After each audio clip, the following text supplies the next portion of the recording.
Good morning to all of you. Welcome. The edifice in the back of the temple, which those of you who come regularly know is not always there, was created for a celebration we had last night. Every year, those who are members of this temple gather for a candlelight tea, in which we simply enjoy each other's company and great beauty. The temple is transformed for the event, and this is the, can't bear to take it down quite yet, result of that. I receive a newsletter from a Swami Mangalananda who lives in some rural area of India and runs an ashram and a school for the local children. And he's a disciple of Anandamoyi Ma. Anandamoyi Ma is known through Autobiography of a Yogi. There's a chapter called The Joy Permeated Mother. For those of you who've read Yogananda's book, you may remember her from there. Anandamoyi Ma is not in this direct lineage, but she is a very close member of our extended spiritual family, is the only way I can say it. Our founder, Swami Kriyananda, who's an American disciple of Yogananda, when he spent years in India, he spent a lot of time with Anandamoyi Ma. She died in 1982. David, my husband, when he went to India in 1979, had the opportunity to see her. Not many of us have had the chance, so it's a very special thing because she was a very great soul. Her mission was in India. She never left that country, but she offered a great many truths, and Swami Mangalananda in his newsletter often tells us things she said or did. And he made a comment. He said, even though she lived until 1982, so many of the people who came to see her were products of the New Age revolution in America. I mean, a lot of young Americans went to India, many drug-inspired spiritual seekers, or just sort of working not in a conventional religious context, but sort of making it up in a new way. And Swami Mangalananda said, quoting Ma, that she never used modern vocabulary when she was talking about spiritual things. She was, in fact, a very traditional Indian woman in her outward manner. But she never spoke of, expanding the limits of the mind, or, she never used any New Age words at all, ever. And in fact, at one point she said, to talk about expanding consciousness without also talking about God is euphoric self-indulgence. It was a very interesting phrase. That with all of this was just in order to get to that phrase, euphoric self-indulgence. By now, my teenage years and my 20s are actual history that children study, which is a very weird feeling. But in any case, having grown up through that era, in which, and we have to say that drugs had something to do with it, in which the conventional view of reality and the conventional expectations for all of us bright, privileged children, the baby boomers as we were, just was blown out of the water. One mother of a friend of mine just remarked that every family had lost at least one child, from the track that they were supposed to be on, which was the good college, graduate school, professional track, to go off to milk goats and grow organic food. And she remarked philosophically, because it was true in her own family, and it was usually the best and most promising child, was the one who went off to do that. Now, decades have passed, and many people have found their way sort of back into the system one way or another. The necessity of raising families and so on is real. And some of the rest of us who made that left turn never came back. Exhibit A. We moved out into the lunatic fringe, as we called ourselves lovingly, and we just stayed there. We were vegetarians when people thought we would die if we didn't eat meat. It was really a radical revolution. But we were never really hippies, even though we looked a great deal like hippies and in many ways behaved like hippies. We weren't hippies in this respect. We were not seeking euphoric self-indulgence. Now maybe that was the beginning, because there was a certain rigidity to our culture in which rules, rather than experience, was the criteria of behavior. When some of the young people, the product of this spirit, had in our community of Ananda in those early years, and it was quite a mixed bag population. There were many people were there for many reasons. At the beginning, as Swamiji said, when you start a community, you have to have somebody in it. So your standards have to be a little more open. I mean, it got to the point in the first summer, as they said, when if you swore that you hadn't taken drugs in a while and you could chant Om, then you were allowed to move in. Later it got a little more fixed than that, but there had to be somebody there. So there was a group of these people asking Swami Kriyananda, who was a very traditional monk of the sannyas order, a member of a very dignified and noble spiritual tradition, and they're asking him about drugs and about the sexual revolution and all of these different things, and he speaks very strongly against mind-altering drugs, but even he had to admit that sometimes those experiences catalyzed people into something much more serious, because it broke in an instant the myth of this world by the realization that if you shift consciousness, you shift everything. That's really was the message of that experience. For the first time, people were able to use that word, consciousness. You can shift consciousness, and then all perception is different. If you just then sought euphoric self-indulgence, you really weren't going anywhere. But if that catalyzed you to seek a real change of consciousness, one that you could hold and not just dimly remember happened back there, maybe somewhere, that's entirely different. So even Swamiji, strongly as he feels about such things, had to admit that the fruit of it wasn't all terrible. And as for the complete collapse of conventional morality, his response was, well, at least people are making experience their criteria, rather than someone else's opinion or external rules. And then he said, and if you're honest in your experience, he said your own experience will lead you back to the same wisdom that has always been true for the ages, if you're honest in your experience, which is to really discern between a flash of energy and a true lasting experience of happiness. Because that is the age we're moving into. We are shifting, the planet is shifting from Kali Yuga, which is an age of form and rules, into Dwapara Yuga, which is a time where energy and the experience of energy itself becomes the criteria of our understanding. You see what a huge difference that is? You see it, you see it in every area of life, but you certainly see it in religion. Religion used to be just about the rules. If you just did the right thing, you were more or less guaranteed that you would get to heaven.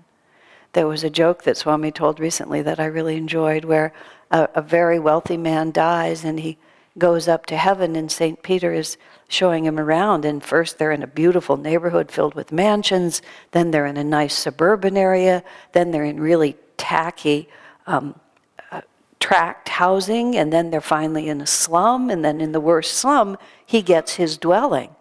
He said, why am I given such a place like this? I had 5 beautiful homes back when I was on earth. He said, well, but this is all the material you send up here for us to build for you. There were rules, and you followed them or you didn't follow them. One of my friends, ex-Catholic, was told in the 2nd grade that the reason he should follow the rules is then when he got to heaven, he would have a bigger house. He spoke of this with deep gratitude to the nuns who told him this, because it freed him from any necessity to follow any of the rules after that. He would live in a small place, no problem for him. The trade-off seems self-evidently worth it, right? But people simply did the right thing in an external sense, and there was an expectation that it would be enough. And my generation just somehow saw the myth in that. And we saw the myth in it because there was a rise in consciousness on the planet that we were responding to, and that the world has been carrying on ever since, which is that now we have to really see the reality of things and not just the appearance of things. Well, in fact, this is exactly what this Bible verse is. They talk about Moses, they talk about Jesus, but Moses was a true master who came at a certain time, and as Swamiji explains it, at a time when out of a disparate tribes of people who had been enslaved, he needed to form a nation, and he formed that nation by laying out the rules, the 10 Commandments and the 600 or so other laws for the time and place, because every master has the same consciousness, but once that master incarnates in a specific form, Moses, Buddha, Krishna, Yogananda, Christ, whoever that form is, then their mission is defined by the time and place in which they're born and the karma of their disciples. So Moses was the first avatar for the Jews. Moses is really the founder of Judaism. The Jews don't think about it like that anymore, but that doesn't mean it's not true. Moses founded Judaism, and what was needed then were these laws. And it's not really about the Jews, and it's not really about how much better Jesus is than Moses or anything like that. It's just about the different ways in which God manifests at different times and places, all of which represent our own personal progression.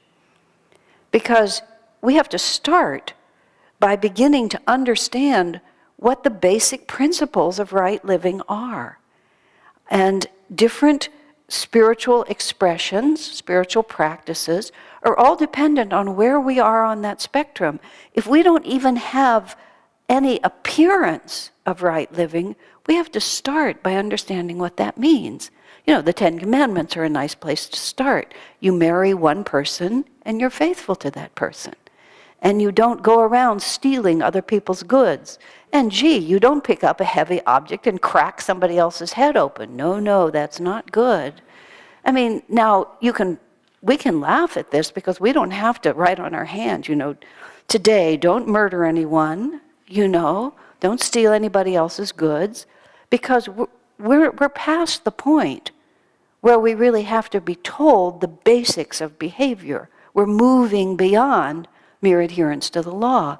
I met a man once, he was actually interviewing me on the radio many years ago about Ananda village where I was living at that time, and the reason I was on the radio program was about the community proper. It was about organic gardening, going back to the land, milking goats, and which I've never milked a goat in my life, but there I was talking about milking goats, just representing that lifestyle. And before we talked, I learned a little bit about the man before we went on the air. He'd had a very rough upbringing. He'd been a drug addict, and now he was gratefully off substances and was solid. I didn't get this other little fact until we were later on the air, because when he began to find out that I had an Indian guru and practiced yoga, it turns out he was a fundamentalist Christian, and he felt deeply obligated by his faith to testify that I was going to hell and that he wasn't on the radio. Okay. Now, it's a principle not to hurt someone else's faith. That's a very bad thing to do. Because if it's working for them, you don't want to pull the rug out from under them no matter what you know. If it's not working for them and they come and ask you questions, that's quite something else. It's not that you can never speak, but the desire has to come from the person. I'm talking to this man whose alternative was to be a drug addict on the street. This is not a man who can deal with real subtle, shades of things. This man needs a law, and he needs salvation, and he needs the certainty that I have given my life to Jesus Christ and now it's all okay. And no caring person would touch that. So I didn't touch it. I said, well, let's talk about the goats. And when he wouldn't talk about the goats, I refused to talk at all. I don't care. We're just going to have silence on the radio until we go back to what we're really here to talk about. Because he needed the law. But there comes a point in our spiritual life where the form, we can do the form, and what really matters is what's in our hearts. You know, most of us can do the form pretty well right now because our experience has told us what part of that form is worth following, you see. We may not still follow all the specific tenets, you know, all the different ways that you can be damned to hell in the Catholic religion, and all the different ways that you can really fail as a Jew, and every way that you can fail as a Muslim or as a Hindu. Every single one of them has these long lists. Some of them are fiercer than others, some of the paths are narrower, but they all have a point at which you've crossed over, and then that's just it, you know. But by the time you come to a temple of self-realization, you've had enough inner experience to be picking and choosing among other people's ideas what it is that really moves you. And the criteria becomes our own experience.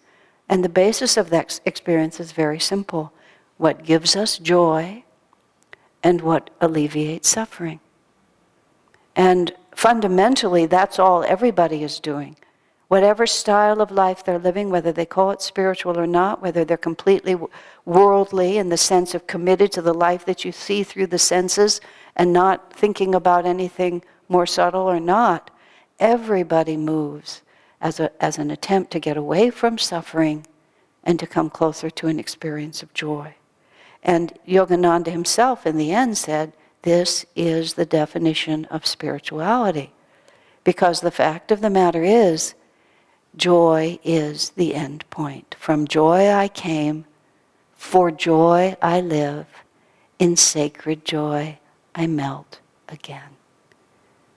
And the only spirituality we have is living in such a way that we have that experience. And in our reading today, we comment, you have the experience of divine love, and then kindness is natural. You have the experience of the wisdom of the divine in this universe, and then naturally you try to create justice for all. Because we see that justice is the natural expression of that wisdom. But we don't work it from the outside. We have to treat everybody fairly. That's a beginning point. But we always have to understand behind everything we're doing, where does it really emanate from? In Swami Kriyananda, as an example in my life that I've had the opportunity to observe for more than 40 years now, many different times with him, I've had this increasingly subtle understanding, because I would see him behave in certain ways, and I would project upon him the belief that he was disciplining himself to a principle. And then what I would gradually begin to understand is that he was manifesting a consciousness. Example I've told you about before that I'll just remind you of briefly here. I'm 22 years younger than he is, or 22 years, I think, 21 or 22. And because I met him when I was in my early 20s, and I began to work for him as a personal assistant essentially for the first 10 years of my life there, I worked for him during my 20s. I wasn't as smart as I thought I was, let's just put it like that. I didn't hesitate to be forceful in my point of view, and my point of view was often wrong. Never, in all the time that I have known him, has he made reference to my youth or my inexperience. And I recognize now that I would think I would have sorely tempted him.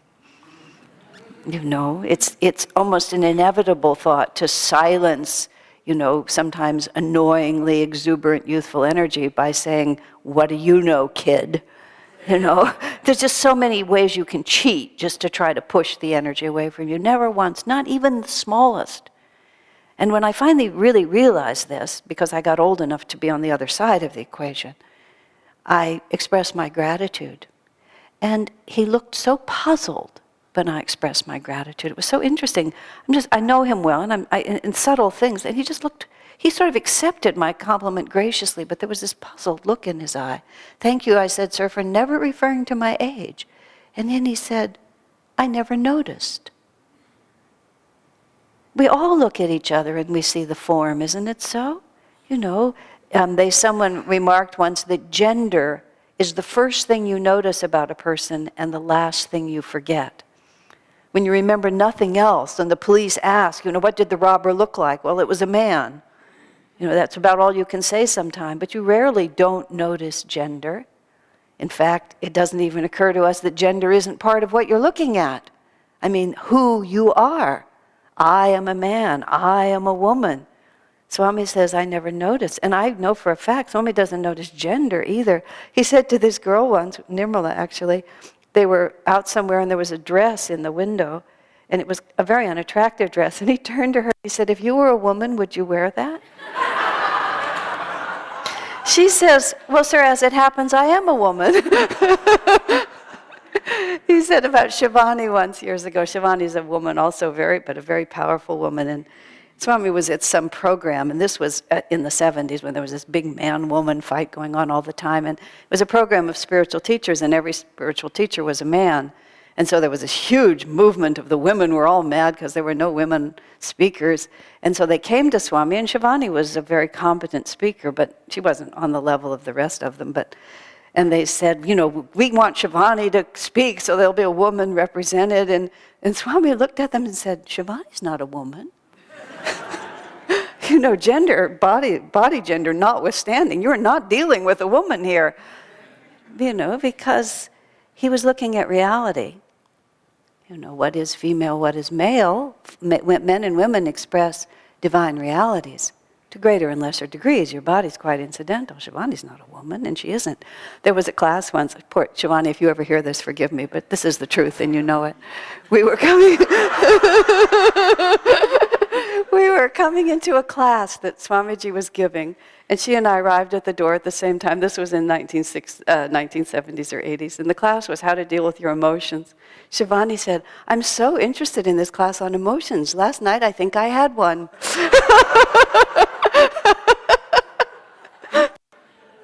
We just are what we are, form notwithstanding. Now, where on earth was I in all of this? Oh, I was talking about the necessity to really live from who we are and what we really know. And that's what the progression that Jesus was bringing and that Yogananda has brought even further into our spiritual lives is it really isn't about the form. Oh, I know where I really wanted to go. This is all the way back to Anandamayi Ma. We really can't be on the spiritual path just for euphoric self-indulgence. For a very, very simple reason. It really won't bring us the euphoria that we hope it will bring us. Because what we're looking here to do, and this is what experience will really tell us, is that we can make this little ego self more and more powerful. And that's kind of, there's kind of two tracks happening right now in what you might call the expanding consciousness movement. And the one track is the track that, what do we need with religion anymore? What do we need with these old rules anymore? What do we need with these rituals anymore? We can do it.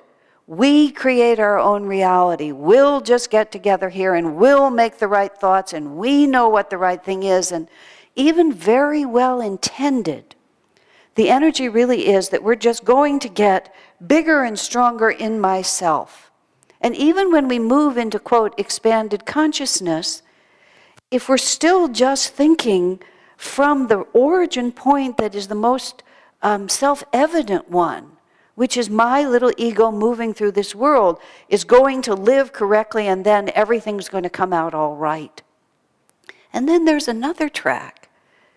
And I'm not even talking about what you might call mainstream or traditional, or I would call it Kali Yuga religious approaches. There's another track that looks a little bit the same. And in the early years of Ananda, we actually used to have these very strange conflicts because there were a lot of people who were into expanding consciousness, but they were not into God. They were not into this real understanding that that which we call ourselves is not really us at all.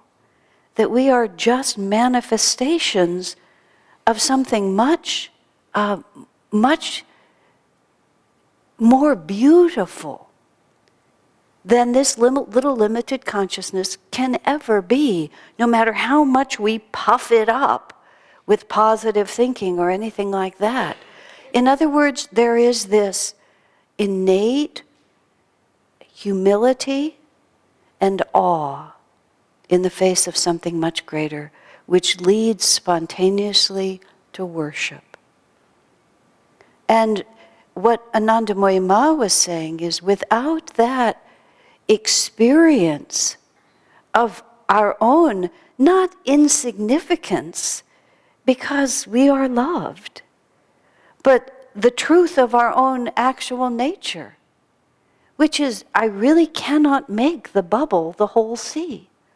The wave can be part of the ocean, but the wave can't declare, I am the ocean, unless the wave ceases to see itself as the wave anymore. Do you see?